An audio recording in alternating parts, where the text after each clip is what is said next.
Shalom. Terima kasih Tuhan.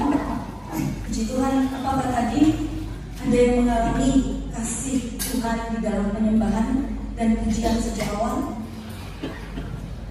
Puji Tuhan, kita percaya bahwa apabila kita datang dengan sepenuh hati kita merindukan Dia, maka kita akan menerima sebanyak yang kita mohon, sebanyak yang kita harapkan dari Tuhan. Karena Tuhan tidak pernah menyia-nyiakan doa kita, dan Dia tidak pernah menjawabkan siapapun yang berharap kepada Dia. Karena apa? Karena Yesus kita sungguh baik. Yesus kita sungguh baik. Bapak Ibu, saudara-saudari yang dikasihi Tuhan, segala-galanya dalam hidup kita ini adalah pemberian dari Tuhan. Siapa yang sekarang punya rumah bilang itu semata-mata hanya karena saya hebat bisa bekerja. Saya yakin yang hadir di sini sadar bahwa kalau kita nggak diberi kesehatan, maka kita nggak bisa cari uang, beli rumah, beli mobil, menghidupkan keluarga. Semuanya berasal dari Tuhan. Segala-galanya adalah rahmat. Itulah kata Santa Teresa Lisieux. Artinya, tanpa kasih Tuhan, kita tidak mampu berbuat apa-apa yang baik. Ya. Saudara-saudari yang dikasihi Tuhan, kalau kita saat ini mau kembali merenungkan satu tema Yesus kau sungguh baik, itu kembali untuk menyadarkan kita dan meneguhkan kita bahwa tanpa kasih karunia Tuhan, kita semua kembali pada ketiadaan. Ya, kita berdiri di sini, kita ada di sini, saya pun bisa ada di sini semata-mata karena kasih Tuhan. Kalau saya flashback ke kehidupan saya ke belakang, maka saya semakin takut, semakin percaya, semakin mengasihi Tuhan. Karena apa? Saya dilahirkan dari keluarga bukan Katolik. Papa mama saya tidak pernah mengajarkan tentang Tuhan Yesus kepada saya. Saya ikut ke gereja, ikut dengan kakak saya yang nomor 4, satu-satunya perempuan. Kami 5 bersaudara, saya paling kecil. Pada waktu itulah baru saya mengerti gereja Katolik. Dan saya belum dibaptis sampai pada saat saya SMP kelas 2. Sejak TK ketika diajak ke gereja oleh kakak saya itu sudah sangat rindu untuk menerima tubuh Kristus. Sehingga saya main jadi imam dengan asam kecil itu, dan sekarang saya sangat merindukan hosti. Dan dengan perjuangan ikut sekolah minggu di Jakarta, di Karolus itu dengan jalan kaki, dengan penuh ketakutan, karena setiap hari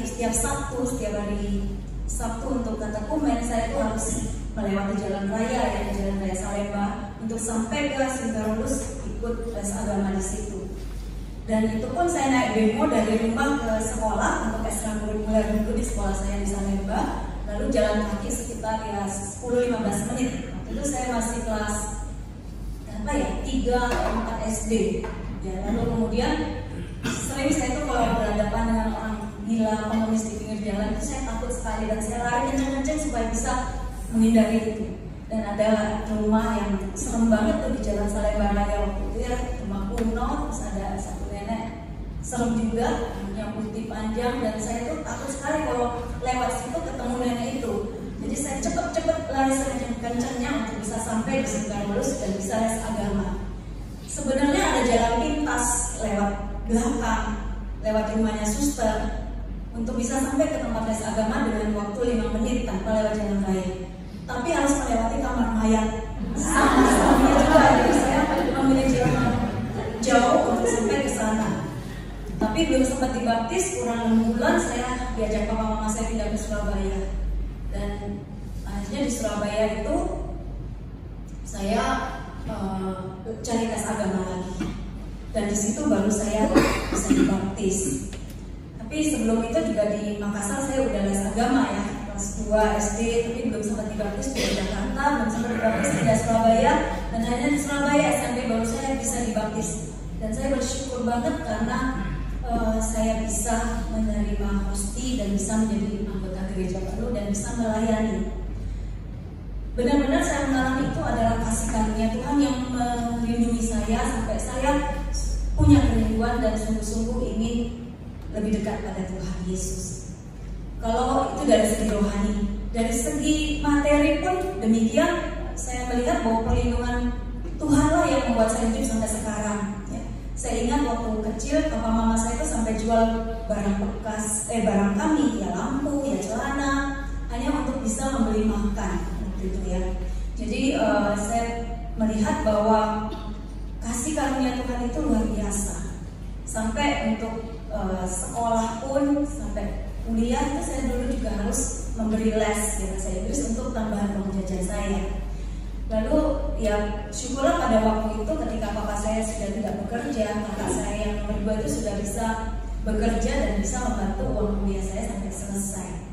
Dan saya melihat di sini waktu itu mulai kecil walaupun mengalami banyak sekali goncangan dalam keluarga ya, papa mama saya itu sering bertengkar ya. Kemudian horor lah pokoknya di rumah itu. Papa itu mabuk pulang-pulang itu. Saya ingat waktu kecil saya tidur sendiri, lihat aja papa mama saya itu bertengkar. Mama saya itu mau dipukul ya pakai botol bir, kemudian mama saya udah nangis-nangis dan seterusnya. Ya hal-hal seperti itu yang saya lihat gitu, di dalam masa kecil saya. Tapi puji Tuhan, saya kalau ingat lagi saya tuh nggak banget khawatir dengan apa yang besok saya makan, apakah saya masih bisa sekolah atau enggak. Karena apa? Karena saya waktu itu masih kecil ya, jadi nggak terlalu khawatir. Coba hal itu terjadi sekarang, mungkin saya bisa kaku gitu ya, berdiri. Karena apa? Karena sangat takut. Nah di sini kita lihat bahwa ternyata benar kata Santa Teresa Lisieux, dia kan punya spirit seperti seorang anak yang bergantung penuh kepada bapaknya. Ya.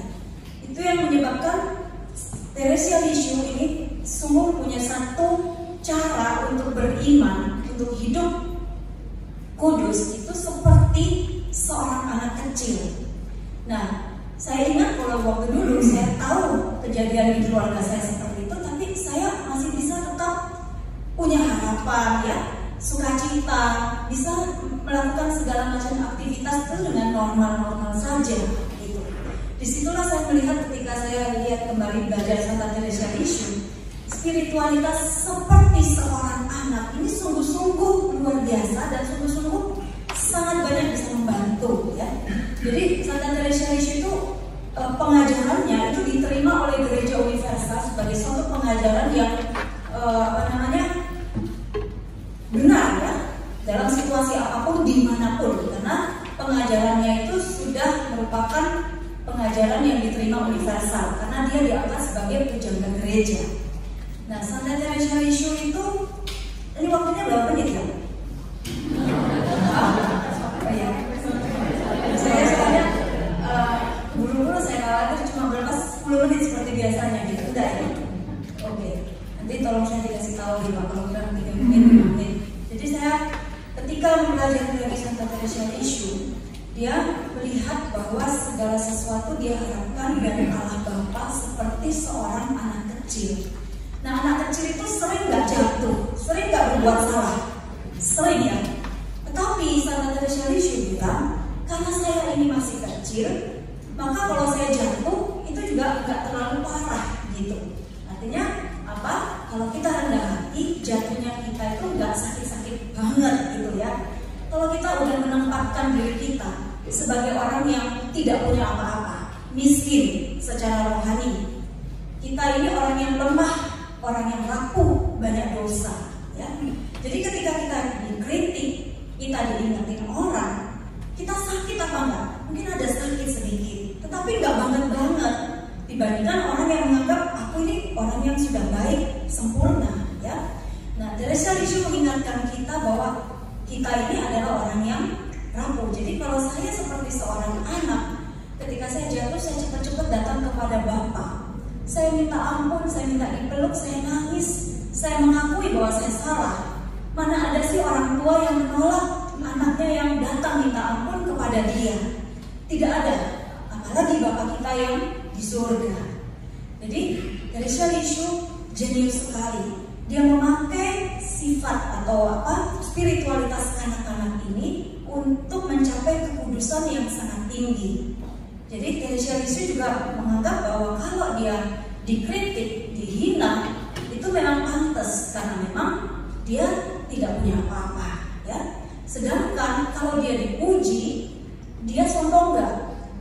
Enggak, karena dia tahu bahwa segala yang baik itu hanya berasal dari Bapaknya. Lalu memang sebagai seorang anak, dia juga percaya bahwa dia itu terus mau mengemis kepada Bapa di surga soal makanan rohani. Karena dia punya pikiran, dia melihat bahwa kalau orang tua ya, yang mungkin miskin itu memberi makan kepada anaknya sampai anaknya cukup dewasa, bisa cari makan sendiri, bisa punya pekerjaan sendiri. Setelah itu kira-kira orang tua akan bilang apa? Udah, sekarang kamu udah bisa cari makan sendiri, udah nggak saya kasih uang jajan. Saya juga, anak saya udah lulus kuliah, saya bilang uang jajannya berhenti, stop. Lumayan ya, lumayan supaya membuat mereka bisa mandiri kan. Nah, demikian juga Teresia Lisieux bilang, saya juga nggak mau jadi orang besar, saya tetap mau jadi anak kecil yang mengharapkan segala sesuatu itu dari Bapa. Karena apa? Karena aku nggak bisa mencapai surga itu sendiri dengan kekuatanku sendiri. Itu kata Teresia Lisieux. Jadi bagi kita yang juga mengalami mungkin kekeringan dalam hidup rohani, kita mengalami bahwa saya mau maju dalam hidup rohani kok rasanya seret banget ya. Malasnya lebih banyak, lebih besar, takutnya, khawatirnya lebih besar daripada iman saya untuk bertindak ya. Maka kita bisa juga belajar dari Santa Teresia Lisieux bahwa memang kita bisa berharap sepenuhnya dari Bapa kita, tidak kecil hati ya. Jadi seorang anak kecil itu pasti dia itu juga rendah hati karena sadar nggak punya apa-apa ya, dan mengharapkan semua dari Bapaknya. Nah, oleh sebab itu ketika kita tidak mengalami, tidak punya rahmat yang cukup untuk maju, kita bisa segera mohon kepada Bapa kita dan pasti Dia akan memberikan apa yang kita minta dan kita butuhkan. Nah, Teresia Lisieux juga mengajarkan kepada kita bahwa kalau kita itu rendah hati, orang yang rendah hati itu pasti berani untuk berbuat yang besar ya. Jadi orang kudus itu punya dua hal yang paradoks tampaknya. Orang kudus itu selalu menganggap dirinya di satu sisi dia sadar bahwa dia itu banyak kelemahan, ya, sadar bahwa banyak kelemahan, banyak kerapuhan. Tetapi di sisi lain dia berani untuk melakukan banyak hal-hal yang besar. Karena apa? Bahwa Allah lah yang melakukan segala sesuatu, segala pekerjaan yang besar itu di dalam dan melalui diriku ya.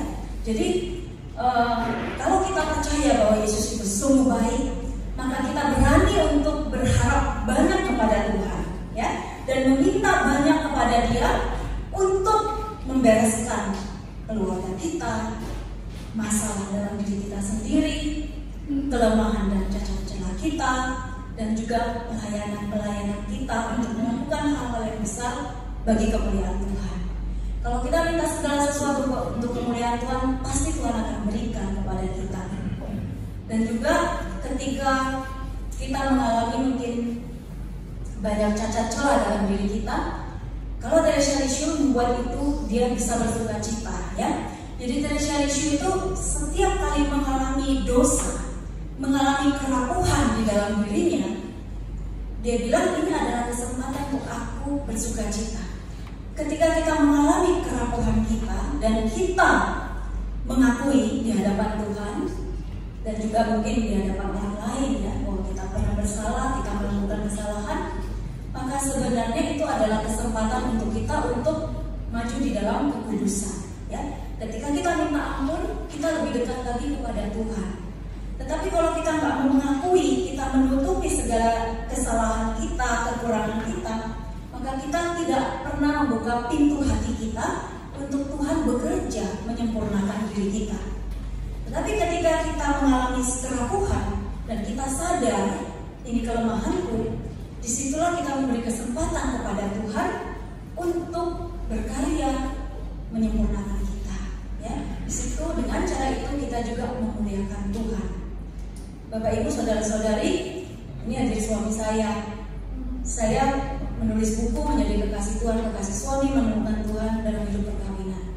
Tapi semua buku itu dan juga doa-doa keluarga itu bukan ditulis karena kesuksesan dia, tetapi dari air mata, dari apa ya? Dari apa? Dari apa ya? Dari apa? Dari geronjalan dari apa? Dari apa? Oh, dari suara. Saya bully dia juga sih. Kalau mau dilihat dulu memang saya sih parah juga sama dia.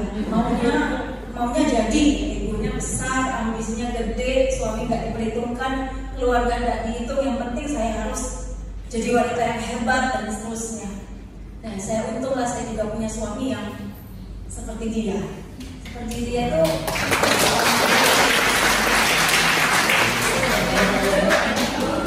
yang buat saya dulu itu kerasnya luar biasa, ya.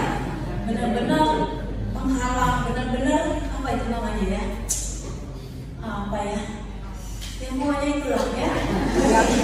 Setelah melewati 25 tahun, kita udah 25 ya. Tahun ini udah lama ya? Oh, tahun lalu 25 tahun. Tahun ini berapa? Jadi seperti itu. Jadi artinya ternyata segala keraguan saya itu ketika saya bawa kepada Tuhan, Tuhan itu bisa membalikkan gitu. Tuhan bisa memakai semua itu untuk juga menjadi suatu persembahan. Jadi segala hidup kita bukan yang sukses loh ya, yang gagal, keraguan kita, inilah yang memang kita bisa bawa kepada Tuhan untuk Tuhan pergunakan sebagai kesaksian. Memang dialah yang melakukan segala yang baik. Dari kita memang yang ada hanyalah niat baik ya. Sedangkan kemampuan kita sebenarnya berasal dari Tuhan sendiri. Dan saya bersyukur juga bahwa kalau dilihat yaitu perjalanan saya itu semua karena kasih karunia Tuhan Yesus itu baik bagi saya. Dan oleh sebab itu sama dengan yang kita juga terima semua dalam hidup kita sampai saat ini kita masih ada di tempat ini itu karena kebaikan Tuhan. Apa yang mau kita persembahkan kepada Tuhan? Masing-masing dari kita punya kesempatan selama kita masih hidup untuk memberikan yang terbaik yang kita bisa kepada Tuhan. Dan bukan sempurna, tidak ada yang sempurna yang dari kita. Tapi justru dalam ketidaksempurnaan itulah Tuhan semakin dimuliakan, Tuhan semakin ditinggikan. Bahwa dari kita yang gak punya apa-apa, kita yang hanya keraguan dan kelemahan ini, ternyata masa Tuhan juga bisa hadir dalam pelayanan kita. Dan saya yakin sekali bahwa ini KTM semua, ada yang belum menjadi KTM? Ada ya? Nah, kalau di KTM kita dipanggil untuk melayani dengan kuasa Tuhan sendiri. Kuasa Tuhan itu cuma-cuma. Ketika kita hadir berkumpul di tempat ini seperti ini, kita dikuatkan oleh doa satu sama lain. Iman kita disatukan sehingga kita sungguh-sungguh bisa meraih apa yang Tuhan mau berikan kepada kita. Ya. Karunia-karunia yang semuanya untuk melayani dan menghadirkan kuasa Tuhan, supaya orang semakin melihat kuasa Tuhan itu nyata dalam hidup kita. Dan saya yakin sekali Tuhan itu begitu murah hati, ya. Tinggal kita mau, kita mengambil dalam iman bersama-sama dengan saudara-saudari di dalam komunitas. Sulit sekali untuk berjalan sendiri di dalam pelayanan, ya, karena kita mudah jatuh. Karunia-karunia seperti penyembuhan yang tadi Tuhan saya rasa mau memberikan kepada banyak dari antara kita, itu mudah sekali membuat kita sombong, ya. Kita begitu tergoda untuk nyanyiku bagus, firmanku bagus dan seterusnya. Mudah sekali untuk jatuh di dalam kesombongan. Oleh sebab itu kita perlu satu sama lain untuk terus mengingatkan kita, daripada nanti kita sampai masuk surga, Tuhan bilang aku gak kenal kamu, padahal kita sudah berbuat, kita sudah mengusir setan dan seterusnya. Seperti kata Injil sendiri. Jadi kita harus betul-betul maju bersama sebagai satu komunitas. Seperti itu. Sudah 20 menit ya? Ya, jadi Ya, saya sedikit sharing. Saya pikir saya ini selama ini udah cukup baik ya, cukup baik. Kalau dipuji udah nggak saya masukin hati dan seterusnya. Saya pikir saya ini cukup rendah hati seperti itu. Ternyata ini pengalamannya agak up to date ya, jadi saya mau share sedikit bahwa kan saya bersyukur sekali bahwa sekitar setengah tahun lalu saya boleh belajar S3 untuk teologi di STFP Widya Sasana Malang. Nah, pada waktu itu saya tahu bahwa saya pasti akan banyak menolak pelayanan. Karena apa? Karena untuk S3 saya harus fokus belajar banyak gitu. Jadi semua pelayanan yang datang itu waktu itu saya tolak udah. Dan ada event apalah, terpaksa nggak bisa ikut karena kuliahnya juga penuh. Nah, pada waktu itu saya merasa ternyata saya ini ada ketakutan bahwa habis ini orang sudah nggak ingat sama saya, nanti lupa sama saya nggak dilibatkan lagi, nggak dikasih lagi kepercayaan untuk bawa firman, renungan, pengajaran. Karena apa? Saya ini punya luka sebenarnya dari masa lalu kecil bahwa saya ini sering tidak dilibatkan. Ya, jadi karena saya ada cerita, saya ini anak kelima dari 5 bersaudara. Jarak saya dengan kakak saya yang satu-satunya perempuan itu 10 tahun. Jadi kalau temennya kakak saya itu semua sebaya dengan kakak saya ini yang paling kecil sendiri yang nggak dihitung. Jadi mau benar nggak masih hitungan. Jadi kalau main bak sodor atau apa gitu ya, mau salah mau benar 0 nilai nggak ada reward. Jadi saya begitu terobsesi untuk menjadi seseorang yang dihargai, diakui, dilihat bahwa kamu tuh ada gitu. Jadi jalannya saya prestasi di sekolah, di mana, organisasi dan seterusnya. Sehingga juga untuk mengolah orang itu rasanya nggak mau karena saya khawatir kalau saya dianggap sombong akhirnya nggak dilibatkan gitu. Dan akhirnya ketika saya udah melayani lama begitu saya pikir udah nggak apa-apa, orang juga nggak masalah. Ternyata ketika itu hilang harus dicabut. Selama setengah tahun saya hampir nggak ada pelayanan ya, yaitu ada ketakutan ya, tapi setelah berjalan ya udah saya juga sudah bisa menerima. Jadi ternyata kalau kita nggak di-adjust, nggak di-scoring sering-sering, kita itu bisa pelan-pelan itu semakin jauh dari Tuhan tanpa kita sadari ya. Jadi kalau saya nggak pernah dilepasin dulu sementara mungkin saya nggak tahu bahwa saya masih ada kelekatan di dalam pelayanan. Saya pikir enggak gitu, ternyata iya. Jadi ini membuat saya belajar bahwa ternyata pujian itu walaupun kita nggak sadari itu bisa merembes juga. Makanya merembes itu menjadi suatu kelekatan. Makanya kalau kita dikritik itu sebenarnya lebih sehat, lebih nggak bahaya daripada dipuji. Ya, itu ya, itu masih perjuangan anak SD kalau soal itu. Kalau kita lihat ke Teresa Isu, perjuangannya itu sudah tingkat tinggi. Dia bilang untuk dihina, dikritik itu terlalu mulia bagi dia. Karena memang dia pantas menerima itu. Yang dia mau adalah dilupakan dan tidak dikenal. Ini berat dan paling cepat mematikan egoisme seseorang ya. Untuk tidak dianggap, dilupakan dan tidak dikenal. Sehingga semboyannya dia bilang apa? Saya ini tidak dikenal, dilupakan orang seperti pasir hitam. Udah pasir hitam lagi, diinjak-injak, yang injak nggak sadar kalau injak itu lebih berat lagi kan? Kalau kita dihina orang, kita bisa wadul kepada Tuhan. Ngerti wadul apa enggak? Nggak ngerti. Saya lupa kalau ini di Jawa. Kita bisa curhat kepada Tuhan. Tuhan, aku tadi habis dihina, aku dikritik padahal aku nggak salah.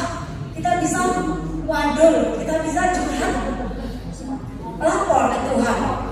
Dan kita punya satu kebanggaan bahwa aku ini dikritik nih, ya, aku dihina. Tetapi kata si Teresa Isu itu terlalu mulia buat dia, hanya untuk dihina. Dia mau dilupain. Jadi janganlah satu orang pun itu sibuk dengan diriku. Itu kata Teresa Isu. Wah, ini berat ya. Jadi ini bayangin kalau Anda suami istri bertengkar, lebih berat mana? Dicuekin, didiemin seminggu daripada diajak bertengkar. Yang mana lebih berat? Ada terus didiemin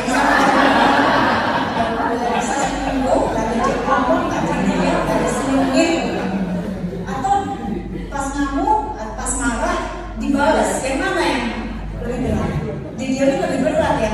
Jadi itulah sama dengan kita. Kalau kita mau tidak dikenal, kita dilupain orang, diinjek-injek tanpa orang itu sadar kalau sedang diinjek kita, itu adalah jalan yang paling cepat untuk mematikan egoisme kita. Dan itulah jalan untuk lebih cepat lagi bersatu di dalam kasih dan bertumbuh di dalam kekudusan. Amin.